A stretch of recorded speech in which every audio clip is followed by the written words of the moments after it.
Good evening, everybody, and welcome back to the Jerry and Carol Harris Jewish Destiny series. I'm your host, Rabbi Pinchas Landis, and let's dive right in to study some Jewish history together. So in last week's session, we covered the War of Independence in Israel. Now, as we concluded with last week, the enemies from without and the enemies from within, the Arab countries surrounding Israel and the Arabs living within the borders of Israel were only the tip of the iceberg of the problems that the fledgling country had. So after the war, we had about 600,000 Jews living in Israel. 1% of the population, roughly 6,000 Jews died during the war. Again, 1% of the population dying in the war is a huge amount. You put that in terms of America nowadays, and that would be 30 million people. So taking out 1% of the best and brightest of a country is that was now the, I guess, number two problem. And I'm just going in chronological order, not in order of significance, but that was a huge problem. Yet there was a state, and therefore the Jewish ingenuity, the Yiddish cup, now went to figuring out how to tackle the problems. There were tremendous financial problems. There were tremendous absorption problems. There were infrastructure problems. Israel is one of the most Arab climates in the world. Arid, not Arab. And there's a reason why, with the exception of the Jews, no one has ever made it a big population center, because it's very hard to live there. And we're going to see how the Jewish ingenuity goes to develop an infrastructure, the water carrying system, eventually the desalination system, that makes it a viable place and literally makes the desert sprout. So these are all the problems in late 1949 that the young country was dealing with. And by the way, then on top of that, we throw the political problems. We just last week finally had a resolution to 5 straight elections in 4 years in Israel. And okay, maybe that set a record, but the idea of having a difficulty with the parliamentary system when you have Jews involved, that has always been the problem, as we'll see. So there were myriads of problems going on at this time. Now, as we go through them one at a time, we see that after the war, the Jews really thought that the armistice that they had signed on Rhodes they thought that was going to lead to a lasting peace. That was really what the government thought. Coming out of the war, they thought they had won a decisive victory. The United Nations was actually behind them. Russia and America are both behind them, at least at that point. They thought it was a done deal. They would have peace agreements with Egypt, with Jordan, eventually maybe even with Syria and Lebanon and Iraq, where still there's no peace. There's not even armistice with Iraq. Interestingly enough, Iraq never signed an armistice with Israel. And, they thought that security would not be one of the number one issues. But what we're going to see is that short-lived, and security from the point of independence until today is the top issue in Israel. Now, as we often quote, one of my favorite quotes from Abba Eban. Abba Eban is he was one ambassador who just had a plethora of great quotes. But one of his greatest quotes was, the Arabs never missed an opportunity to miss an opportunity. Because had the Arabs accepted partition in 1947, which they rejected, you would have had two countries. You would have had a Jewish state of about 14,000 square kilometers. Now, most of that was the Negev.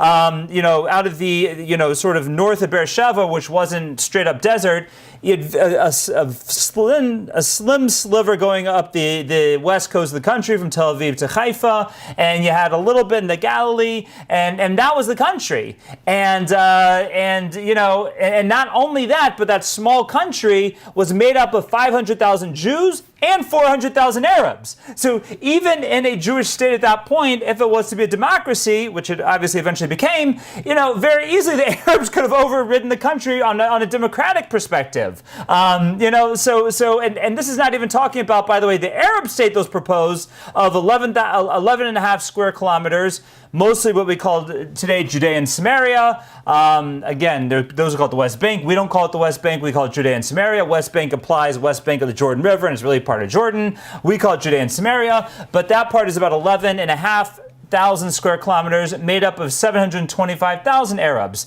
So, and only about 10,000 Jews, by the way.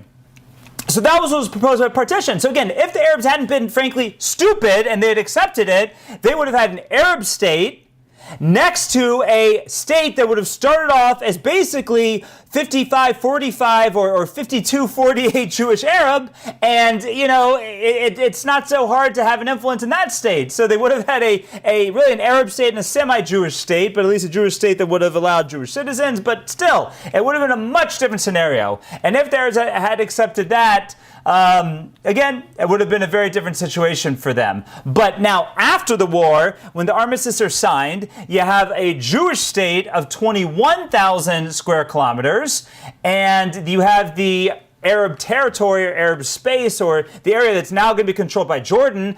Again, we mentioned many a times, and I think this point needs to be made more often, because it's, as we often say, Israel has some of the worst PR in the world, or they're just up against the Arab and the liberal PR, which is against Israel. But be it as it may, Jordan annexes now Judea and Samaria, and no one cries foul until 67 when Israel wins it from Jordan. Israel doesn't take it from the Palestinians. They take it from Jordan, and Jordan had taken it from the Palestinians. So let's keep that point. Let's keep saying that point. As they say, if the facts are with you, pound the facts. If the facts are against you, pound your fists. So we're going to pound the facts. But this Arab space of Judea and Samaria was about 800,000 square kilometers, and the total population of the area went from, at least the Jewish area, went from 1.2 million Arabs down to 156,000 Arabs. And the remaining, out of the million that became displaced, about 700,000 now go into Judea and Samaria and to the DP camps, the refugee camps, not the DP camps, they call them refugee camps now. And it began the problem of the Arab refugees. And it is a problem, I'm going to admit. It is a problem, and we'll talk about sort of how that problem got worse and worse as the years went on. But when those 700,000 Arabs go into Judea and Samaria, Israel really thought that was going to be an Arab state. That now you'd have a Jewish state with just Jews and about 200,000 Arabs as opposed to 500,000 Arabs, and you'd have next to an Arab state with 700,000 Arabs. Now the other Arabs went to other places in the made it to other places in the world, other places in the Middle East.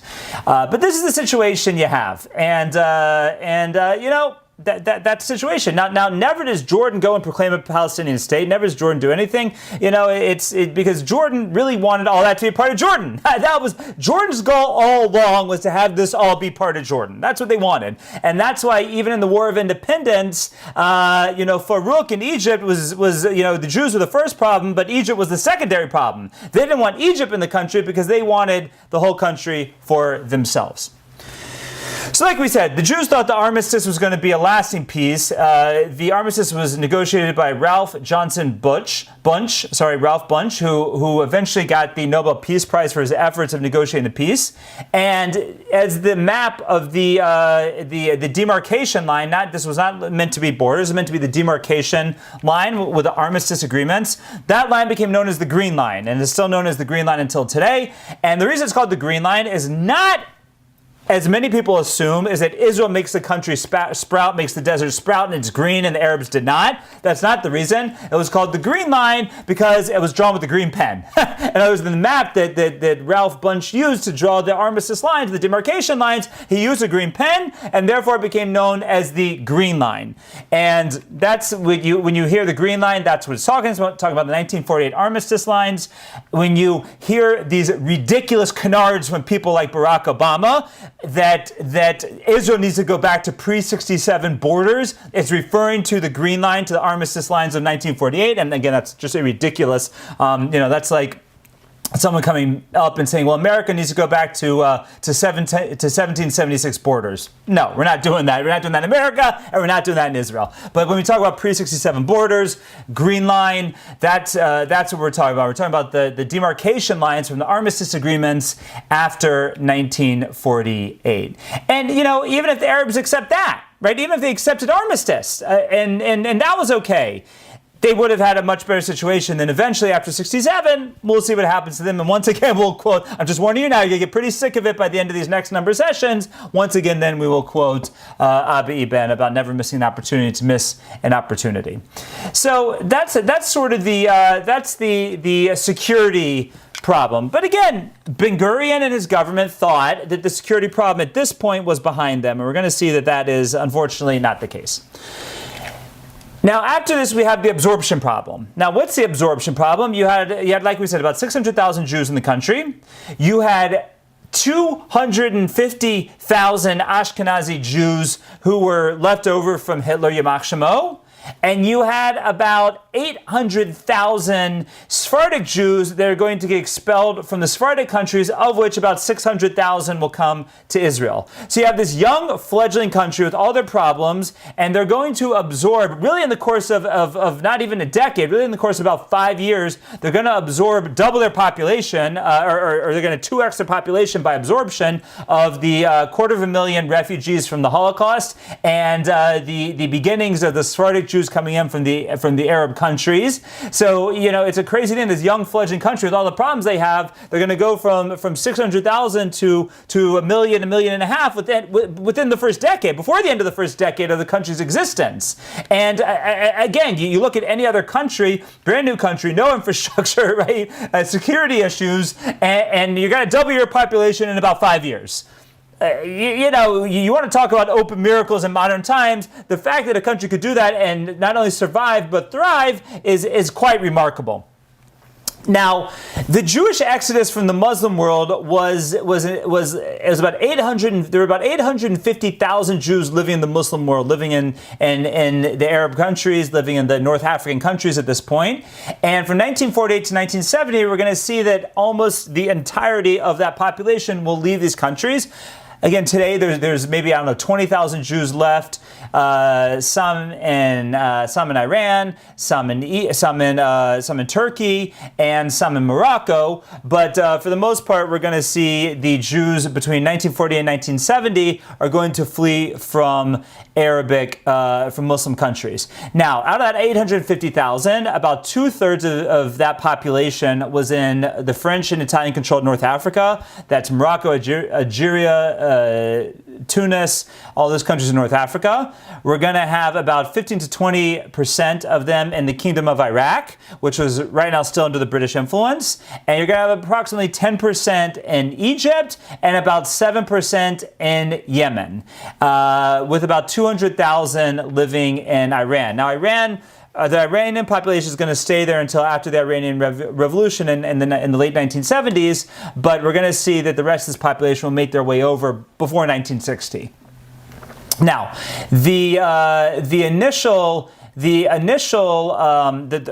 first wave of immigrants from Muslim countries was what was known as Operation Magic Carpet. And this was the absorption of the Yemenite Jews from Yemen over into Israel. Now, the Operation Magic Carpet was called Operation Magic Carpet because, first of all, for the Yemenite Jews, Yemen, and really until today, but for sure in 1948, 1949, was quite a backwater country. The Jews that immigrate had never seen an airplane before. They'd never seen indoor plumbing before. And the stories are told of Israel, while the infrastructure of Israel is still being developed, there was a certain amount of infrastructure that was there from the British, and it was a modern country. Now, with a lot of problems, but it was a modern country. But the Jews who come from Yemen, they've never seen electricity before, they've never seen indoor plumbing before, they've never seen an airplane before, and therefore for them the airplane is like magic carpet. Now, it was also called, it had some nicknames, Operation on Eagle's Wings, referring to the idea of Kanfei Nesharim, of the prophecy that tells us that the Jews will come back to Israel in the Messianic era on eagle's wings. For the Yemenite Jews, the eagle's wings were the airplane wings. And another name that it is given is, it's often referred to as the Operation Messiah is Coming, because for the Yemenite Jews, they thought this was the Messianic era. That was the perspective. The Yemenite community was an old Jewish community. It dates back to the destruction of the first temple, and it was a traditional community. It was a learned community, and this absorption, this immigration of 50,000 Yemenite Jews from Yemen to Israel is looked at with messianic pretension. That's what they thought, and this was just a huge thing for the Yemenites, a huge thing for the Jews living in Israel. It's about 50,000 in total. About 47 of the 50,000 who come over in Operation Magic Carpet are from Yemen. There's about another 4,000 that come from Saudi Arabia and other surrounding countries. But and it's a remarkable absorption. It was a transport that took about 380 flights back and forth to get the 50,000 people into Israel. They took off from Aden, from the then capital of Yemen, and came over to Lod, to Israel. And that was the beginning of the immigration right away, 1949, 1950. That's when it happened. The second wave of immigration was known as Operation Ezra and Nehemiah, and this was in 1951 and 52. And this was roughly 120 to 130,000 Iraqi Jews being airlifted from Iraq to Israel via Iran and Cyprus. Remember, Iran at this point has good relations with Israel, unlike today, and that'll really be the case until 1978 with the Islamic Revolution. But about 120 to 130,000 Iraqi Jews are going to be immigrated. It's a mass immigration that was the culmination of just many events of the Iraqi government, just wanting them out, and the Jews wanting to get out, and that's what's happened. That's what happened, and it's called Operation Ezra Nehemiah. Because for those of you who have been following the Destiny series since the beginning, you'll remember that Ezra and Nehemiah were the leaders who led the Jews back after the destruction of the first temple for the second Commonwealth from Iraq, aka Babylon, to Israel. So this is called Operation Ezra Nehemiah because it's, again, the 120, 130,000 Jews that are still in Babylon that come, now called Iraq, that come now again to Israel. Now, this was the end of a community. Now, in 1952, the lights are finally shut out on Babylonian Jewry.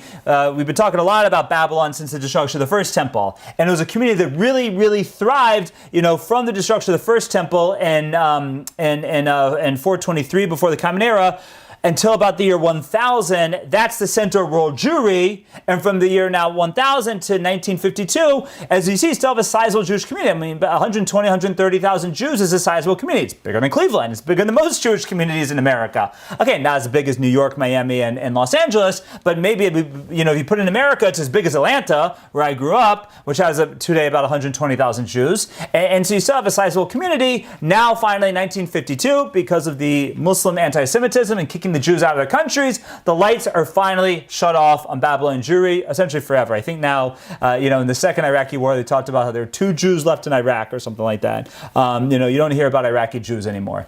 Now, the cost of Operation Ezra Nehemiah was about $4 million, because we see it was about 2 to 3 times the size of the Operation Magic Carpet, and it was financed completely by the American Jewish Joint Distribution Committee, which is part of the Federation system, and that's what pays the price for this.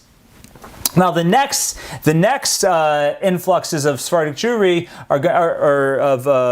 Mizrahi Jewry are going to be from Egypt after the Suez Crisis, which we'll talk more about next week, and then the last step of the Muslim expulsion of Jews will be after the Iranian Revolution in 1978, and we'll see in 1979 and 80 there'll be a wave of Jews coming from Iran to Israel. Now, it's interesting that what the culture of this situation is.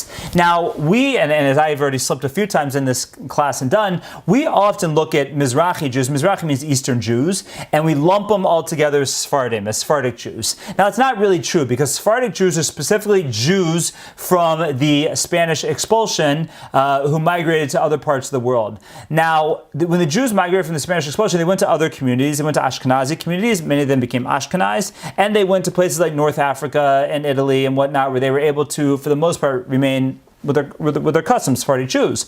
But when we look at places like Yemen, that's a community that predated Jews ever going to Spain. I mean, Jews were in Yemen probably before they were ever in Spain. And again, when we look at Babylon/Iraq, that was also a community that predates Jews ever going to Spain. So when we sort of lump together these, every Jew with dark skin as being Sephardic, it's really not accurate and it's not fair. Only the North African Jews from Morocco, Tunisia, Algeria, only they were Sephardic. The Iraqi Jews were not Sephardic. The Iranian Jews were not Sephardic. The Egyptian Jews are also Sephardic. So you have the Jews from Africa, essentially, are the Sephardic Jews, but the Jews from Iraq, which we see made up about 120,000, and the Jews from Yemen, which makes up 50,000, you see you have about 200,000 Jews that are going to be called Sephardic, which are not Sephardic, right? They were different cultures, they were different customs, but they all become lumped together as Sephardic when they come to Israel.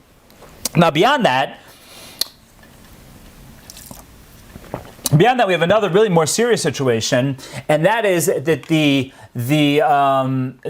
WASPs that control Israel, the white Ashkenazi socialist paratroopers, the WASPs that control Israel, they look at the Mizrahi Jews that come over from the Muslim countries. They look at them similar to how colored people are looked at, or were looked at, and I hate to say it, unfortunately, in many places still are looked at in America today. They were treated as second-class citizens, and that's going to be the case until Begin comes to power in 1977. Until Begin comes to power, the Sephardim in Israel, I did it again. The Mizrahi Jews in Israel are treated as second-class citizens. To quote a friend of mine's father who moved from Israel to America, I believe in the 70s, he said, he's a Jew originally from Iraq. Family from Iraq, and his skin is not that much darker than mine. But he would say that when I lived in Israel, I was black, and now I came to America and I'm white. And that was really the situation, because in Israel in the 70s, the Mizrahi Jews were treated very similar to how the blacks were treated in America in the 60s and 70s, and it's going to take a long time for that to really change. And it's an unfortunate thing, but we have to be honest about our problems as the Jewish people. This is a problem from the Ashkenazim who control the country, that the Mizrahi Jews are really treated as second-class citizens. Now, Begin, when he comes to power in 77, he always tries to spin the situation as it was a population switch. He would say, okay, the Muslim countries kicked out 600,000 Jews that Israel has to absorb, because by the time he's prime minister, it's about 600,000 Jews that have been absorbed from Muslim countries. So it's only fair that the roughly 700,000 Muslims that the Jews displaced through the War of Independence, they should be absorbed by the Arab countries. In other words, if the Jews have to absorb 600,000, 700,000 Jews, then the Arab neighbors should have to absorb 600, 700,000 Arabs. And that's what he would always say. He said, we did a population switch. Judea and Samaria is part of Israel. It should be Jordan, Lebanon, Syria, Egypt that should be absorbing these people like we had to do. Now, for whatever reason, that position never gained much popularity, at least on the national stage. But I think from a logical sense, it makes a lot of sense, right? If you have 600,000 Jewish refugees absorbed by Israel, well, the 700,000 Muslim refugees should be absorbed by Muslim countries. Why weren't they? Question mark, question mark, question mark. Now, part of this, you'll see a lot of times when we talk about this expulsion of Jews from Muslim countries, that there was a pull-push factor, that there was a factor, they were being pulled to Israel for the ideas, as we saw with the Yemenite Jews, the messianic pretensions, and the hope they would have a better life. So there was a pull factor, but there was definitely a push factor also, because in many of these countries, it's a sliding scale from out and out anti-Semitism to being actually expelled. So as much as the Jews, to a certain extent were being pulled to Israel, they were also being pushed out of the countries. And in virtually all these situations, Yemen, Iraq, Egypt, Iran, the Jews leave with nothing. They're, a lot of them are wealthy in the countries that they were in, and the land resorts to the state treasury, and they can only take, literally what's in their rucksack and the shirts on their back. And that's the situation that we have when these Jews come eventually to the land of Israel. Now, where do they go when they come to the land of Israel? We have one of the early problems of a country going from 600,000 Jews. Now, even with that 600,000, not all of them have been there for 10, 20, 30, 50 years like Begin and Ben Gurion. Many of them had come in through the, being smuggling in during the wars, through the different attempts to break the British population block of Jews coming to Israel. But for the most part, the 600,000 Jews had homes. But what about the 600,000 Jews that come within 5 years?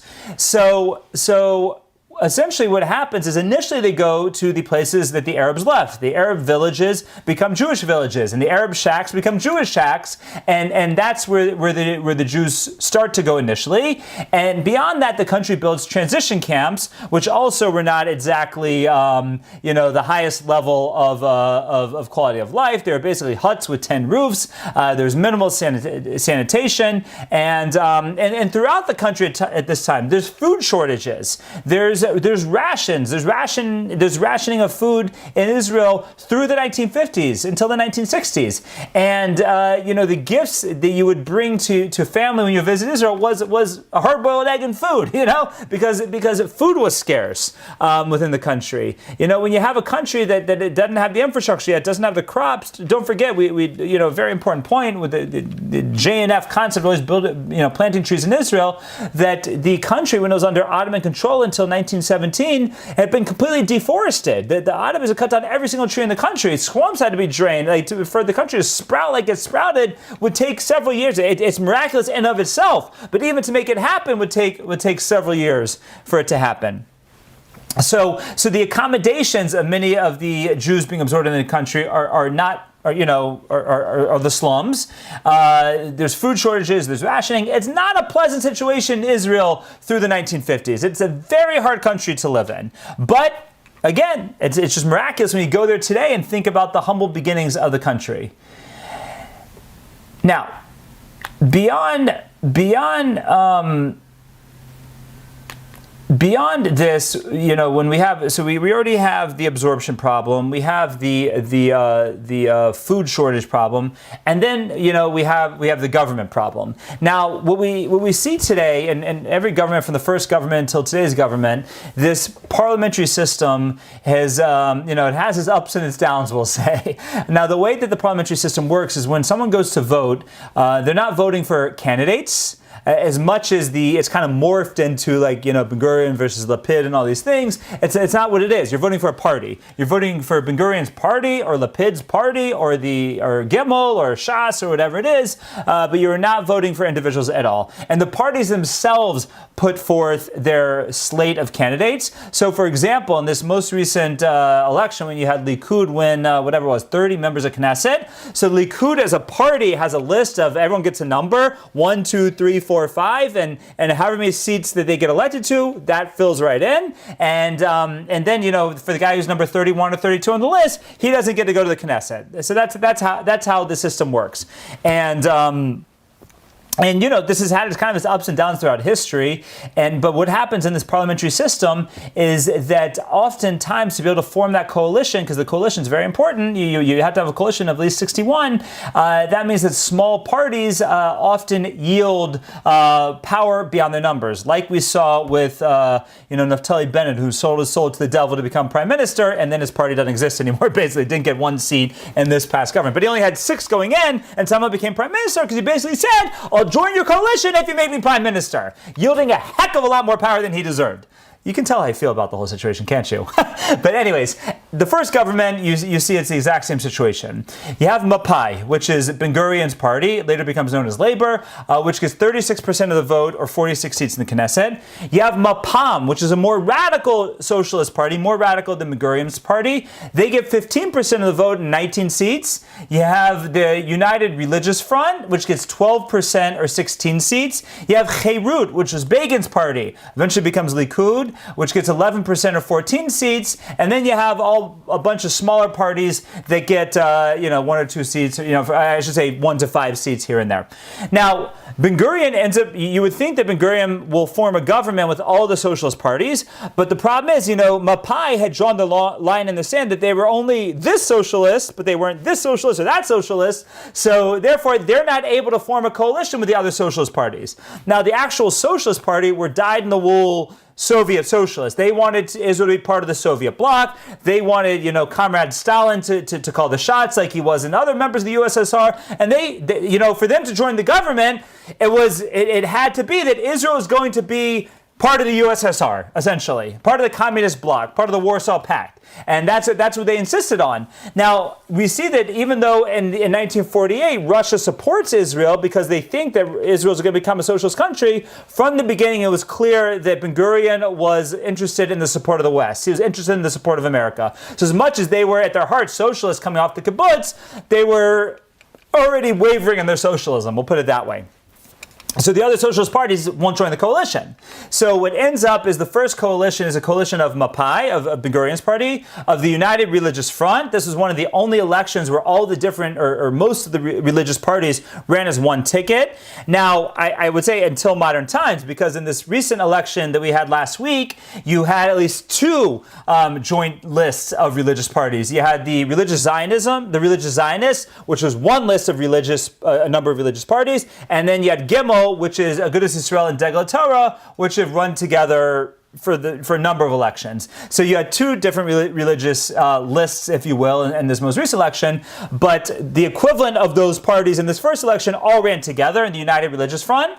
There was a progressive party, which was a centrist party, and that all is part of the initial coalition that makes up. I'm sorry. There was also a party called the Sephardim and Oriental Communities, and interestingly enough, the Democratic List of Nazareth. That was the Arab party that Ben-Gurion had in his government because, again, he thought there was going to be peace. He wanted the Arabs who were in the state of Israel, there's 200,000 Arabs. He wanted them to have representation, but that, again, is going to be a dream that's going to be short-lived. But this is the first government of Israel, and it's really just kind of a blueprint for every government that for sure takes place from then until 1977, when Begin will finally come to power, where Mapai and the liberal, the labor, the socialists will be completely out, and Begin will be able to form a right-wing government with the religious parties in 1977. But from 49 to 77, those 30 years, that it'll be this government of mostly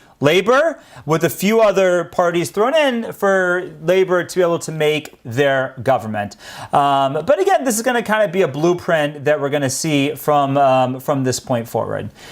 Now, as we said, it became very clear very early on that those armistice agreements were not going to become peace agreements anytime soon. Jordan completely reneged on everything they promised in the armistice agreement, not letting Jews go into Jerusalem, not letting Jews go to the Kotel, banning Jews from going to religious sites, destroying all the synagogues in the old city of Jerusalem. And it was very clear that the young country was going to also need a strong army. So on top of all these problems, absorption, infrastructure, now security is definitely a huge issue, and as it will be until modern times. Now, at this point, it was already clear that Russia was turning anti-Israel because Israel wasn't so pro-Russia, wasn't becoming as Soviet as they wanted them to be. And during the War of Independence, Russia was the only country that helped supply weapons to Israel. So that won't be the case, and that won't be the case anymore. And it's going to be very hard for Israel to get weapons now because America still has an arms embargo. Many of the Western countries have an arms embargo. So as Israel's trying to cobble together this Israeli defense force, they have to buy weapons on the open market, because after World War II, there was no shortage of weapons on the open market. But it's extremely hard to standardize an army when you're buying weapons from 15 different countries. But Ben-Gurion pushed very hard to standardize the country, to standardize the military, because the military, has to be standardized. And another thing that he pushed for was a general draft. From the early days, Israel has a general draft for the men and for the women. Now, this general draft, and again, it's socialist. That's men and women are all the same. So there's no men are from Mars, women are from Venus when you're a socialist. So Ben-Gurion wanted it to be a draft of the men and the women. Right away, there are two elements of his coalition that protest this. It is both the religious bloc and the Arab bloc. The religious bloc protested because, again, as far as the modesty issue, and they're essentially both the same issues. It's against kind of against religion, against modesty, which we see both in traditional Jewish circles and in Muslim circles. So both groups said, essentially, it's against our religion. And there's a famous story told as Ben-Gurion, this is one of the threats to his coalition, because if the religious parties dropped out, he would not have a coalition anymore. And it was one of the early threats. So he goes to visit with the Chazon Ish, who was the Gadol Ador, the leading rabbi in Israel at that time. And he says to the great Chazon Ish, he says, Rebbe, what are we going to do here? The country's going to come to civil war on this issue. The government's going to fall apart. Who's going to give way, me or you? And to which the Chazon Ish responds, let me teach you a little piece of Gemara, a little piece of Talmud. The Talmud talks about if you have two camels coming at opposite directions in a path, and one camel is carrying a burden, and one camel is not carrying a burden, which camel has to give the way to the other? And the Gemara says that the camel carrying the burden has to give way to the camel that is not carrying a burden. So says the Chazon Ish, the traditional community is carrying the burden of 3,000 years of Jewish history, of the Torah, of Jewish tradition. You throw all that off. So you're the camel walking without a burden, and we're the camel walking with a burden. So obviously you need to give way to us. And initially they do, and essentially they do come to a compromise in which there's a compromise made for religious women. There's an exemption. There's other avenues for them to fulfill their service, what we call Sheirut Leumi, national service. And Ben Gurion essentially gives way to the Chazon Ish on this one, to the religious parties, and the government stays intact. Now, one of the other big issues, as we mentioned, was water. Israel is one of the most arid climates in the world, and the only water source in the entire, only fresh water source in the entire country is the Kinneret. And it became, early on it became an issue depending on how the rainy season was, on how water usage would be for the coming year. I know even when I was a student in Israel in the 90s, there was all the talk was about the red line, right? The red line of the Kinneret, meaning the idea is that if the Kinneret goes below this line, we're in danger. And somehow the red line always went lower and lower and lower and lower, moved down over the years. But in the early years, Israel develops amazing infrastructure to bring that water to the Kinneret all over the country. If you ever saw some of these JNF forests with the plants, to see how they set them up with technology so the water gets exactly enough. So the tree gets exactly enough water and not a drop more. And that's how all the irrigation happened throughout Israel, through amazing technology. But beyond that, Israel starts investing in the technology of desalination. Because while they only had the Kinneret as fresh water, well, they're surrounded on both sides by plenty of salt water. You have the Mediterranean on the west coast, you have the Dead Sea on the east coast, and there's plenty of salt water around. So Israel develops amazing technology of desalination. And by 2015, Israel becomes, I believe, the first and quite possibly the only country until today that is officially water independent, meaning the country's water supply for the year is no longer determined by rainfall. There's no such thing as a drought anymore, because Israel has found ways to use the salt water through desalination, through recycling sewage water, and be able to keep the country thriving to the point where we don't hear about the red line of the Kinneret any longer. So that's just, again, talk about the sort of the hidden miracles or not so hidden miracles that have come out of the modern state of Israel. Quite possibly the biggest miracle of all is how this country that was completely bankrupt, that had no access to international markets, that had no financial structure, no financial markets, no businesses at this point to speak of, how does that country survive financially? How does that come about? And what's fascinating is Israel essentially becomes the first and I think only country in world history that is supported through philanthropy. Now, the original concept of this was a concept of Ben Gurion that we know today as Israel bonds. And the concept was that Israel would float bonds to people who would pay for them, and the bonds would be slightly lower than the rate on the international bond market, and they were considered very risky investments because you're investing in a country that's only existed for 4 months. But the concept was that David Ben Gurion would go around the world selling Israel bonds. So again, wasn't asking for charity. He was selling bonds, and that would raise millions of dollars for the young country. And the country would, over the years, be able to develop infrastructure and businesses and whatnot to be able to have a true country, to have a country that would survive and thrive. Now, that was really Ben Gurion's philosophy, but the philosophy of those buying Israel bonds in those early days was that they were giving a donation to the country. Initially, I don't think anyone who bought an Israel bond ever expected the bonds to be matured or paid back. Nevertheless, the concept really takes, and we see that in the kickoff of Israel bonds, which happens it happens in September 1950 with a group of American Jewish leaders at the King David Hotel in Jerusalem. Jerusalem, and Ben-Gurion proposes the issue and launches the concept of Israel bonds, and at that meeting the program, or in the initial years, the program is able to raise $35 million. So it comes at that first meeting. It comes at initial meeting at a program at Madison Square Garden, and Ben-Gurion literally goes around America to New York, Chicago, Los Angeles, Florida, selling Israel bonds. He goes to Cuba, as we'll see in a moment, through a fascinating story, and in that first year, $35 million in bonds were sold, and the expectation was in the first year they would sell only $25 million of bonds, but by the end of 1951, over $52 million in bonds had been sold, giving the country some cash to work with. And to this date, Israel has never defaulted on a bond. In fact, it is looked at as one of the most sustainable and most low risk adverse investments on the international market. And as a matter of fact, there are many states that will invest heavily in Israel bonds. In fact, where I live, my state of Ohio, since 1993 has invested in Israel bonds, and there are a total of 95 other states and municipalities whose employee pensions and treasuries are, so to speak, tied up in Israel bonds.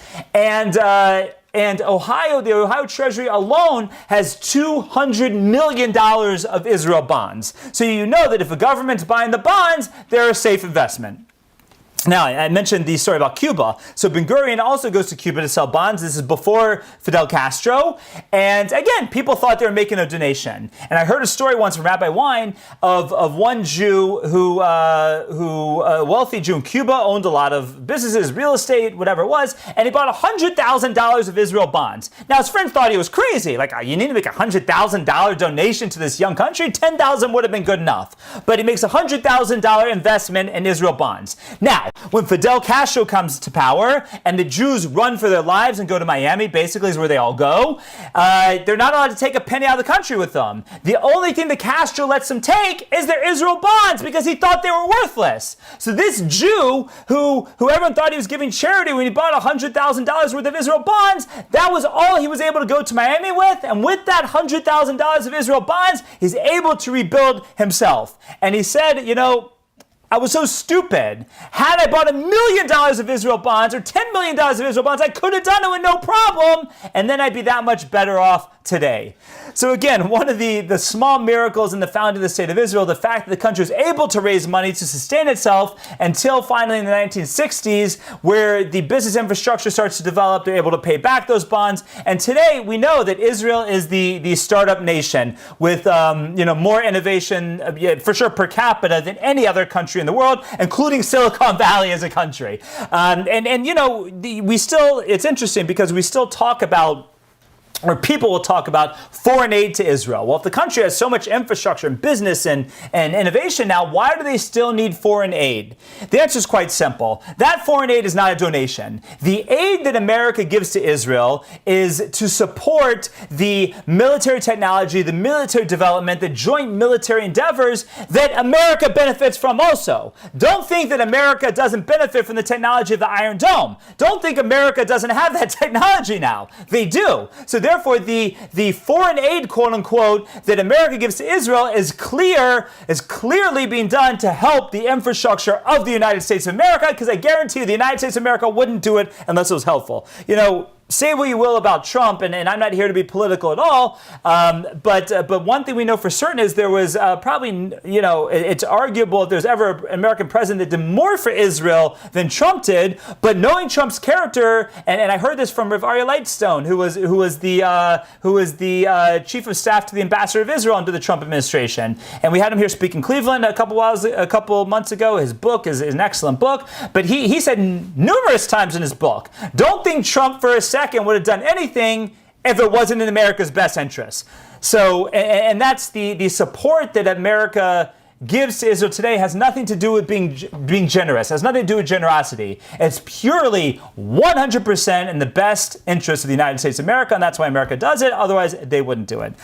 But we see here that this young country in the first 5 to 10 years, where who knew it was going to exist, is able to overcome absorption, infrastructure, water issues, financial issues, security issues, and still be here in the mid-1950s. And that's where we'll pick up next week with the Suez Crisis, which will be the first major post-War of Independence crisis that Israel will have to endure. And I look forward to discussing it with you next week. And until then, have a wonderful week. Thank you.